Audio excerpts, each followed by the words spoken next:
When evaluating the validity of hadith, Muslims look at the character, ethical principles, and public behavior of the narrators. On your screen is an academic source and a popular level source, both illustrating these points. However, when looking at the character, ethical principles, and public behavior of Muhammad, one can't help but notice an inconsistency. After all, why is the character of a hadith narrator so relevant when you accept Muhammad as a true prophet, given that Muhammad is consistently portrayed in authentic hadith as unintelligent, untrustworthy, and repulsive? But before we get to the hadith, let's start with a story that's been suppressed due to modern Muslim apologetic concerns. In his Princeton PhD dissertation, Shahab Ahmed said, "This study concludes that the Satanic Verses incident constituted a standard element in the historical memory of the Muslim community in the first 150 years of Islam, and was recorded by almost all prominent scholars working in the fields of tafsir and Sirah Maghazi. Further, the Prophet's own characterization of his error is remarkable for its choice of words. I have obeyed Satan and spoken his words, and he has become a partner in God's matter with me." The use of the verb sharika immediately associates the Prophet's error with the concept of shirk, the cardinal sin of sharing partners with God. And in a later monograph, the Satanic Verses incident constituted a standard widely circulated, that is, no less than 50 historical reports, and generally accepted element in the historical memory of the Muslim community on the life of Muhammad in the first 2 centuries of Islam. In other words, the universal rejection of the Satanic Verses incident by Islamic orthodoxy today represents the rejection of something that was held to be true by early Muslims. According to dozens of early Muslim reports, Muhammad couldn't tell the difference between a revelation from Allah and a revelation from Satan. Wow, that's embarrassing. And supposedly it's all about character and trustworthiness for Muslims when it comes to evaluating their sources. However, unlike a hadith they don't like, they can't simply discard Muhammad. So instead, modern Muslims have to deny this incident ever happened. Let's look at another example that calls Muhammad's character seriously into question. Muhammad was bewitched, predictably by a Jew according to some traditions that describe the story. Apparently, Allah couldn't protect his prophet from Satan's influence. Thankfully, Muhammad was able to break the spell by appealing to magical means himself, at which point he was freed from the spell which had caused him to believe he had engaged in certain sexual acts when he actually had not. Muhammad was also suicidal. After Waraka died, Muhammad didn't have anyone else to teach him his apocryphal gospels so that he could mistake them for the actual gospel in the Quran. Muhammad was so sad that he tried to jump off some cliffs several times. Let's move now to Muhammad's knowledge and character in other areas. Muhammad believed that breastfeeding a grown man would reduce sexual tensions, making it safe for unmarried people of the opposite sex to be alone together. Muhammad believed that drinking camel urine was an effective cure for sickness. He also believed that if you drank his urine, you would never get a stomachache. However, sometimes urine was bad. Muhammad believed that if you failed to clean yourself properly, you get tortured in the grave. Muhammad believed that one wing of a fly contained a disease and the other wing contained the cure. If you don't have a disease-curing fly wing, don't worry. There's healing for every disease with black cumin, which is a common household spice.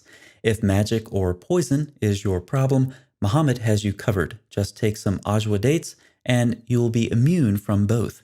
Keep in mind that the number of dates a person can eat and process may vary because believers have a different number of intestines than unbelievers.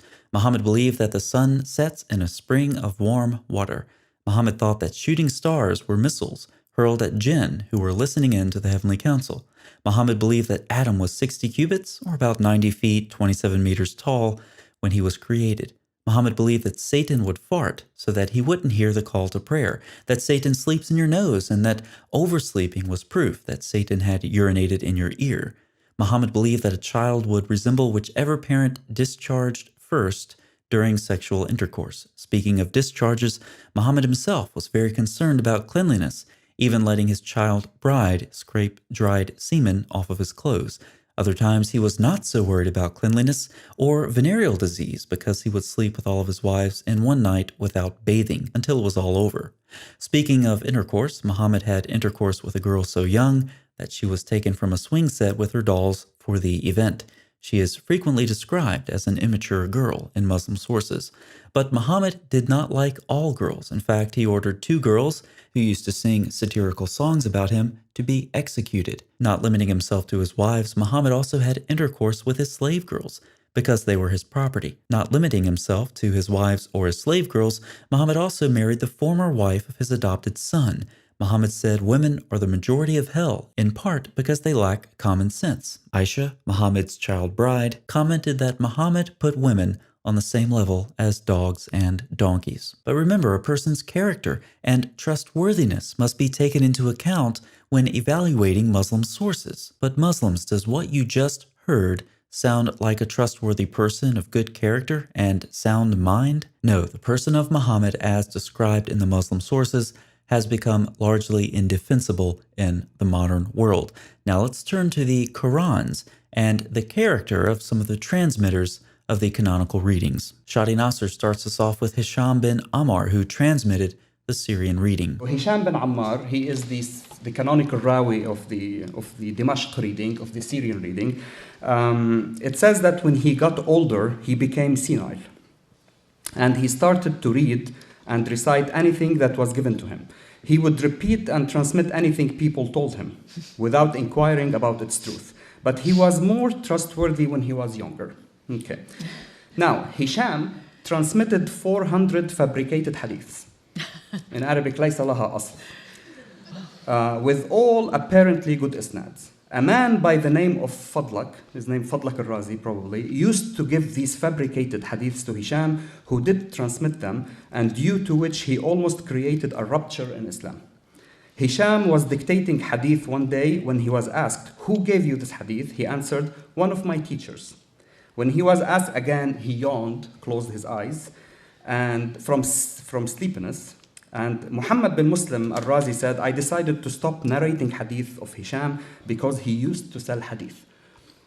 Ahmad bin Hanbal, the famous jurist, said Hisham was fickle and frivolous. One day he was sitting in public while his private parts were visible. A man told him, "Cover yourself." Hisham responded, "Have you seen it?" God willing, you will never go blind in your life. So he had a sense of humor.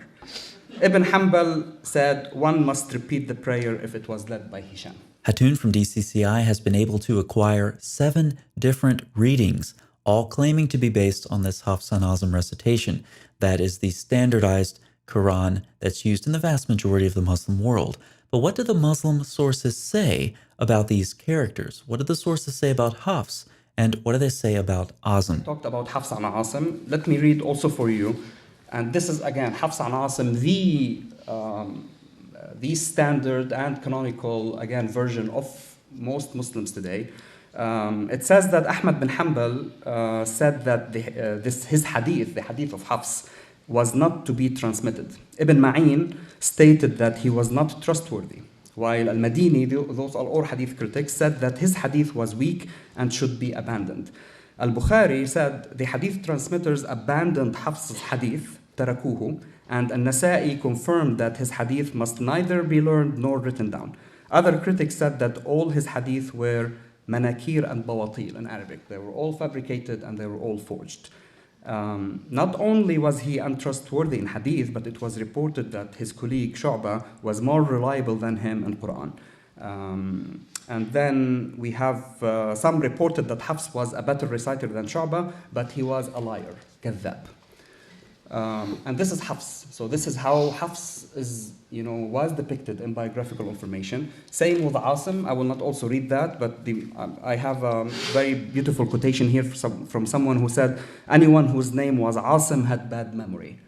So if your name is Asim, it means you can't memorize things. And again, this is the most important canonical rawi, i.e. transmitter of the Quran. Indeed, we have some questions for Muslims. The same comments we have these kind of derogatory comments in the biographies of the what we call the canonical readers. And again, the question is why Muslims still thought it was okay to transmit the Quran, which is the most important document, of course, in Islam. Why they still trusted Hisham, and why they trusted Hafs, and why they trusted Asim. So let's clearly articulate the hypocrisy. When Muslims encounter hadith they don't like, they'll find some reason to discard them. Now, frequently, they'll use criticism of a narrator in the isnad to do so. However, when it comes to the Qurans, criticisms of the canonical reciters abound in Muslim sources, yet Muslims do not question the authenticity of the canonical readings. So Muslims both do and do not critically examine hadith and Qurans. They will pretend to apply critical scrutiny to hadith in attempt to discard hadith that impugn the character or reliability of Muhammad, but they can't apply that same methodology to the transmitters of their Qurans because it would seriously call the canonical readings into question. And doing that, as a Muslim, can have serious consequences. Thanks for watching.